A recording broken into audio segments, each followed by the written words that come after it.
ทยาลัยการเงินภาคใต้ตั้งอยู่บ้านโนนสว่างนครปากเซแขวงจำปาสักซึ่งได้รับการสั่งตั้งขึ้นในครั้งวันที่15 มังกรปี 1997 ตามข้อตกลงฉบับเลขที่ 069/กง. ซึ่งเป็นหนึ่งใน3สถาบันการศึกษาที่ขึ้นกับกระทรวงการเงินและเป็นหนึ่งใน15แห่งของสถาบันการศึกษาวิชาชีพในจังหวัดแขวงจำปาสักมีพระบทบาทเป็นเสนาธิการให้แก่รัฐมนตรีกระทรวงการเงินในการสร้างและพัฒนาทรัพยากรมนุษย์ด้านการเงินการบัญชีในระดับอนุปริญญาขึ้นไปฝึกอบรมยกระดับความรู้ความสามารถให้พนักงานราชการทางด้านเศรษฐกิจการเงินเพื่อการเตรียมความพร้อมรอบด้านให้แก่แผนการยกระดับ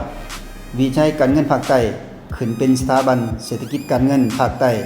ในปี 2020 โดยได้สุมใส่ก่อสร้างพื้นฐานโครงรางให้มีความพร้อมรอบด้านเช่น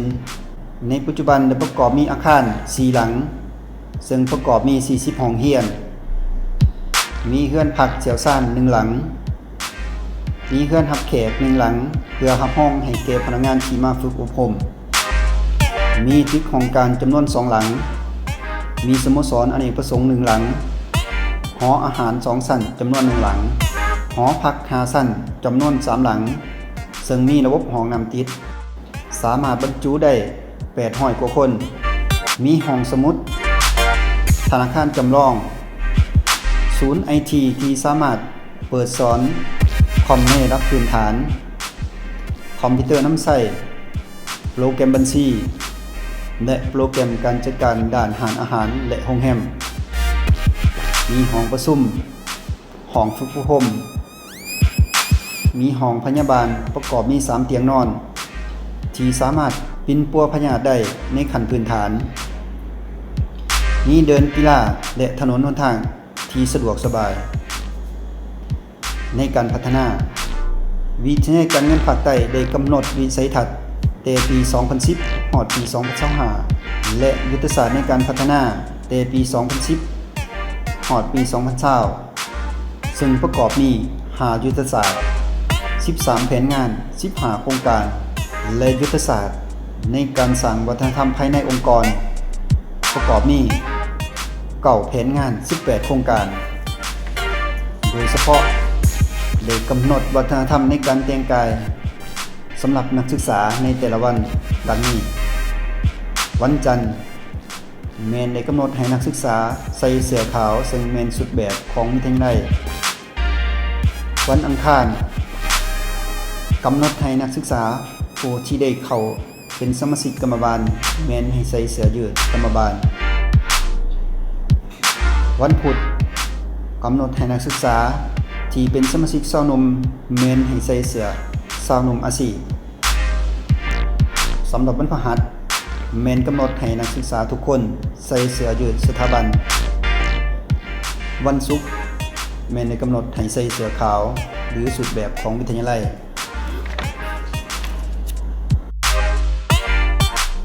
ในปัจจุบันแมนเล็งใส่สร้างบุคลากรรับใช้สังคมตามทิศทาง3 สคือสามารถเฮ็ดเวียกได้สามารถประกอบกิจการเองได้สามารถเชื่อมโยงกับภาคพื้นและสากลได้ปัจจุบันได้รับอนุมัติเปิดการเรียนการสอนใน5หลักสูตรคือหลักสูตรการเงินการบัญชีหลักสูตรการเงินการธนาคารหลักสูตรการบัญชีวิสาหกิจเลขตรวจสอบหลักสูตรคุ้มครองการเงินวิสาหกิจและหลักสูตรคุ้มครองการเงินแห่งรัฐซึ่งมาฮอดปัจจุบันสามารถผลิตบุคลากรออกรับใช้สังคมแล้วเกือบ 10,000 กว่าคนได้มีการจัดการเรียนการสอนตาม3ลักษณะ5หลักมูลการศึกษาเช่นได้มีการจัดการสอบเสียงนักเรียนเก่งประจำปีจัดพิธีตอบคำถามวิทยาศาสตร์ประจำปีสร้างกระบวนการออกให้งานอนามัยภายในเดือนของวิทยาลัยในทุกๆแรงวันพฤหัสจัดการประกวดบทฟ้อนแบบลาวจัดการประกวดนักร้องเสียงดีประกวดเดินแบบและพิธีกรในปัจจุบัน และมีการร่วมมือทั้งภายในและต่างประเทศดังนี้การร่วมมือภายในประกอบมี6สถาบันการศึกษาคือสถาบันเศรษฐกิจการเงินดงคำสร้างนครหลวงเวียงจันทน์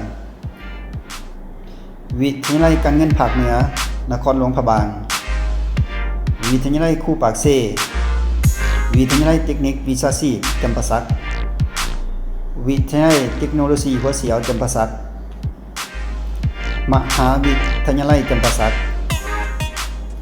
การร่วมมือกับต่างประเทศประกอบมี8สถาบันการศึกษาคือมหาวิทยาลัยการเงินการตลาดนครโฮจิมินห์สสเวียดนามมหาวิทยาลัยกิวลองนครบิงลองสสเวียดนามวิทยาลัยเศรษฐกิจการเงินวิงลองนครวิงลองสสเวียดนามมหาวิทยาลัยดงนายแขวงดงนายสสเวียดนามมหาวิทยาลัยเกียมภาษานครโฮจิมินห์สสเวียดนามมหาวิทยาลัยบิงเจียงแขวงบิงเจียงสสเวียดนามวิทยาลัยภาษีนครโฮจิมินห์สสเวียดนามและมหาวิทยาลัยราชภัฏอุบลประเทศไทยเวียกงานการจัดตั้งมหาชนองค์การจัดตั้งพรรคสามารถการได้ผลงานหน่วยพรรคปลอดใสเข้มแข็งนักแน่นได้3 ปีซ้อนองค์การจัดตั้งกรรมบาลสามารถการได้ผลงานกรรมบาลหาเป็นเจ้า5 ปีซ้อนองค์การจัดตั้งสหพันธ์แม่ยิ่งสามารถการได้ผลงานแม่ยิ่ง3 ดี4 ปีซ้อนองค์การจัดตั้งสาวนมสามารถการได้ผลงานสาวนม4 บุก4 ปีซ้อน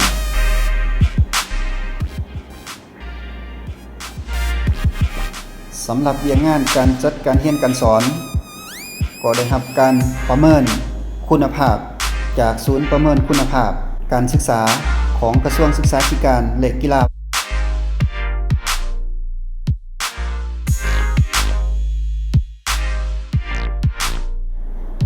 และเพื่อยังยืนให้เห็นถึงผลงานที่วิทยาลัยการเงินภาคใต้ได้ผลิตทรัพยากรมนุษย์ออกรับใช้สังคมซึ่งทางทีมงานของเฮาได้มีการสัมภาษณ์อดีตนักศึกษาวิทยาลัยการเงินภาคใต้ที่ไปเฮ็ดเวียกกับภาคส่วนต่างๆดังนี้ปัจจุบันก็มันเป็นห้องประธานสภาขาอุตสาหกรรมแพงจำปาสักเนาะสำหรับเขาเจ้าเองก็แม่นได้จบการศึกษามาจากวิทยาลัยการเงินภาคใต้นะบทเรียนที่ได้เรียนมาจากวิทยาลัยการเงินแม่นมีส่วนหลายในการใส่ในเวียกงานเฮาเพราะว่าเวียกเฮาที่เฮาเฮ็ดนี่มันจะเป็นเกี่ยวกับเวียกนำเข้าส่งออกและการค้าขายแล้วก็เฮ็ดเรื่องบัญชีเฮ็ดเรื่องภาษีอากรต่างๆซึ่งมันจะมีความสำคัญหลายในการใส่พวกนี้เนาะเพราะว่าเรื่องภาษีอากรต่างๆนี่เฮาจะบรรจุเขาในการค้าขายของมันหมดเพราะว่าเรื่องรายละเอียดต่างๆนี่ถ้าเฮาได้เรียนผู้ใดผู้หนึ่งได้เรียนมาจากการเงินแล้วคือว่าผู้นั้นนี่สามารถเฮ็ดเวียกได้หลายบ่ได้หมายว่าเฮ็ดเวียกน้ำหลัดอย่างเดียวเฮ็ดเวียกวิสาหกิจเฮ็ดเวียกอยู่สังกัดแผนกการต่างๆแม่นสามารถเฮ็ดได้เบิดเนาะสมัยดีข้าพเจ้าชื่อจิตรกรไสยวงศ์ปัจจุบันเฮ็ดเวียกอยู่บริษัทยาสูบตาจำกัดที่สอบเป็นผู้จัดการฝ่ายขายในการตลาดประจำแขวงจำปาสักซึ่งที่ผ่านมาได้ศึกษาอยู่ทางโรงเรียนวิทยาลัยการเงินภาคใต้สาขาบัญชีได้ตรวจสอบในปี 2014-2015 ข้าพเจ้าเห็นว่าวิชาดังกล่าวมีความสำคัญหลายอยู่ในยุคปัจจุบันโดยเฉพาะเรียนงานเศรษฐกิจการเงินการสร้างตั้งการเคลื่อนไหวธุรกิจปัจจุบันต้องมีพื้นฐานทางด้านการเงินการบัญชีเป็นส่วนใหญ่ต่อกับความสำคัญดังกล่าวอยากเชิญชวนบรรดาน้องๆนี่ที่กำลังเรียนจบม.7 ใหม่ๆนี่นะที่จะเกี่ยม ไปศึกษาต่อในวิชาเฉพาะเพราะว่าวิทยาลัยการเงินภาคใต้ของเฮานี่จะเป็นทางเลือกหนึ่งในกรณีเรียนจบสามารถไปประกอบอาชีพในวิสาหกิจได้แต่สามารถไปประกอบกิจการของตนเองได้และการเสื่อมยุ่งภาคพื้นสากลได้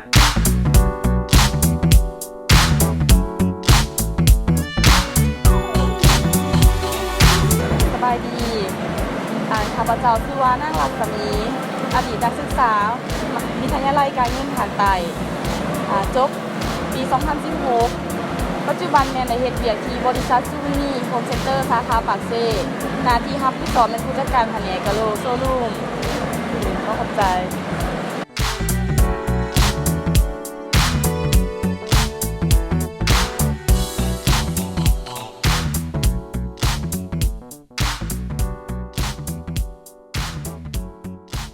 น้องชื่อนางคำพลวภาบัวเคนซึ่งเป็นอดีตนักศึกษาวิทยาลัยการเงินภาคใต้ปัจจุบันน้องเฮ็ดเวียกอยู่ที่บริษัทเจริญเซกองกรุ๊ปจำกัดผู้เดียวหน้าที่รับผิดชอบผู้ฝ่ายบริหาร สบายดีน้องคือซอนสลังเรียนมานี่ซึ่งเป็นนักศึกษาจบจากวิทยาลัยการเงินภาคใต้จบปี 2013-2014 ปัจจุบันนี้น้องได้เฮ็ดเวียกอยู่ที่บริษัทเจริญเซกองกรุ๊ปจำกัดผู้เดียวซึ่งสังกัดอยู่ฝ่ายบริหารบุคลากรซึ่งบทเรียนที่น้องได้ศึกษาที่วิทยาลัยการเงินนั้นได้มานำใส่ในการเฮ็ดเวียกตัวจริงคือว่ามีการสอดคล้องกันหลาย สบายดี น้องเอมิสุรานังนาฬิกาขึ้นมาล่าวัน เป็นอดีตนักศึกษาของวิทยาลัยการเงินภาคใต้ซึ่งเรียนจบในปี 2013-2014 ปัจจุบันได้เฮ็ดเวียกอยู่ที่บริษัทเจริญเซกองกรุ๊ปจำกัดผู้เดียว หน้าที่รับผิดชอบแม่นเป็นเลขาฝ่ายบริหารบุคลากร สบายดีข้าพเจ้าบัวไร่บุญตกคำซึ่งเป็นพนักงานที่สถาบันการเงินจุฬาภาที่รับเงินฝากจากบริษัทจำกัดหน้าที่รับผิดชอบก็เป็นการเงินการบัญชีผ่านมาข้าพเจ้าได้เป็นนักศึกษาหรืออดีตนักศึกษาที่วิทยาลัยการเงินภาคใต้ที่แขวงจำกัดซึ่งจบในปี 2013-2014 สำหรับบทเรียนที่ข้าพเจ้าได้เรียนในระยะผ่านมาข้าพเจ้าได้เอามานำใส่ในงานตัวจริงที่สถาบันการเงินจุฬาภาซึ่งมันจำเป็นหลายในยุคเศรษฐกิจในปัจจุบันนี้เช่นการบันทึกจดจ่ายต่างๆเกี่ยวกับการบัญชีการคิดรายการตรวจสอบและอื่นๆหลายอย่างที่นำใส่เขาในงานตัวจริง สวัสดีข้าพเจ้าชื่อนางอนุตาสุขรุ่นเรียนจบมาจากวิทยาลัยการเงินภาคใต้ปัจจุบันเฮ็ดเวียกอยู่สถาบันการเงินจุฬาภาที่รับเงินฝากจากบริษัทจำกัดได้เห็นว่าสิ่งที่เรียนมาบทเรียนที่เรียนมามีความจำเป็นและก็มีความสำคัญหลาย